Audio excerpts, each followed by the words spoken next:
wondered how your favorite guitar players seem to be able to effortlessly play double stops all over the fretboard and always know where they're at all times and land on the right note when they need to?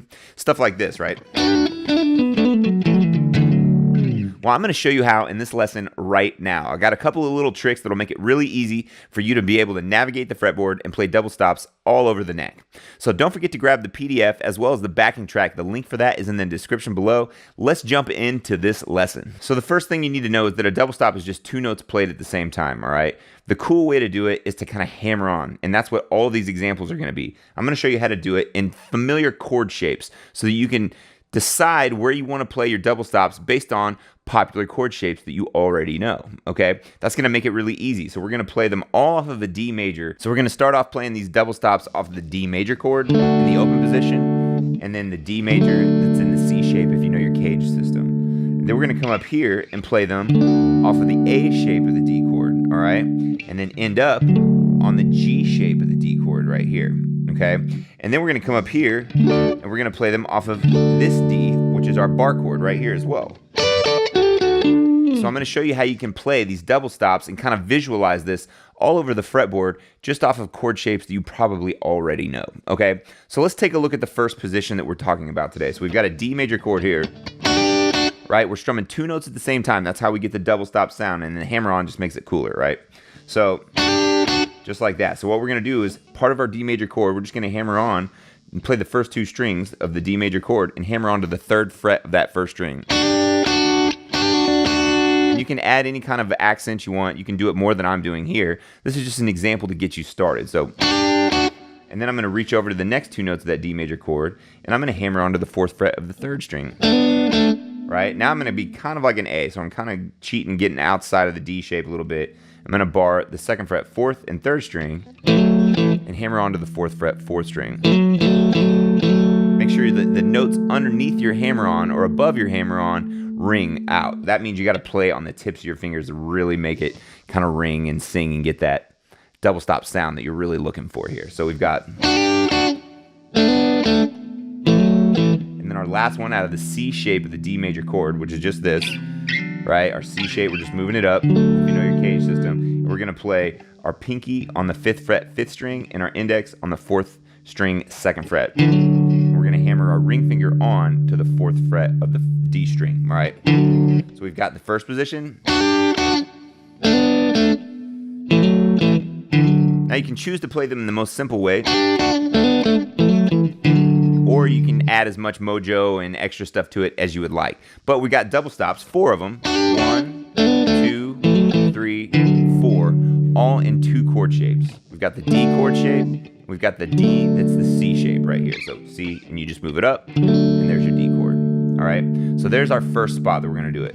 Now we've got a D at the 5th fret, right? Our D position that's the A shape, right? We're going to come up here, and we're going to bar our index on the 7th fret, 4th, 3rd, and 2nd string. So all we're going to do is we're going to hammer on to the 8th fret, 2nd string. Same notes. We're just doing it in a different spot. It's got a little different sound. Right? So you can get a little bit different movement here, all right? So we're going to bar 7 and 7 on the G and the B right out of this D shape.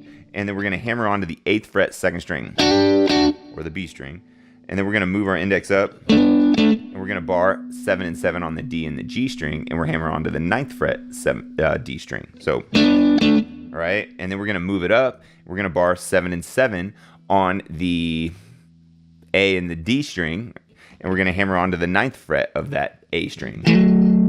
Just like that. So right here, out of this position, 1, 2, 3, and then we're going to land on this kind of G shape if you know your Cage, right?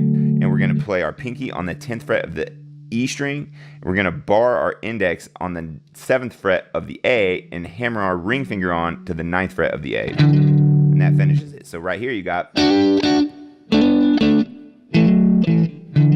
just like this. So there's your first one. Here's your second one. So right away we did them off the D shape here, the D and the C shape, and then we've got a D chord here, and we're coming up here and using this A shape as our starting point for the next set of double stops. All All right, so now we're gonna come up to our full D major bar chord here. All right, now we're gonna kind of switch it up a little bit. All right, so we're gonna play a little bit right here. We're gonna bar our index on the 10th fret, E and the B string, and we're gonna hammer on our ring finger to the 12th fret of the B string. So we got just like that. So we're hammering on right there, and you got to make sure that whatever finger's hammering on stays on the tip, right? So we can get that thing to both strings to ring out like we want them to, right? So so there's our first one, right out of this shape. So then we're gonna put our middle finger on the 12th fret of the D string and our index on the 11th fret of the G. And then we're gonna strum both of those, and we're gonna hammer our ring finger on to the 12th fret of the G. And go right back to it, so. And then we're gonna come up to the 12th fret, and we're gonna bar the 12th fret of the A and the D string and hammer on to the 14th fret of the A. Like that. And then we're gonna come up and we're gonna bar 12 and 12 on the E and the A. And we're gonna finish by hammering our ring finger on to the 14th fret of the E string. So we've got just like this. So let's review. How many spots do we have this in? We got it right here. 1. Here's 2. Here's 3.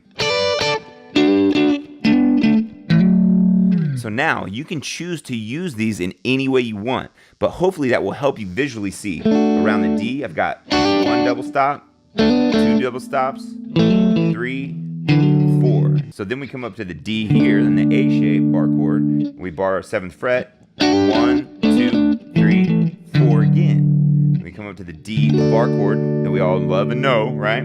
So then we're gonna hammer on here. 1, 2, 3, 4. All right. So when you put all this together, you can really see how much easier it is when you start to look at chord shapes when it comes to double stops. The double stops don't need to be a mystery. They just need to be explained to you in a way that you can understand. And for me, seeing a chord shape and being able to play double stops around it makes it much easier for me to know if I'm on this chord, where can I play this double stop at? All right. So hopefully that helps. I'm going to show you exactly how it'll sound, how I want you to practice this with the backing track, okay? Let's take a look at that.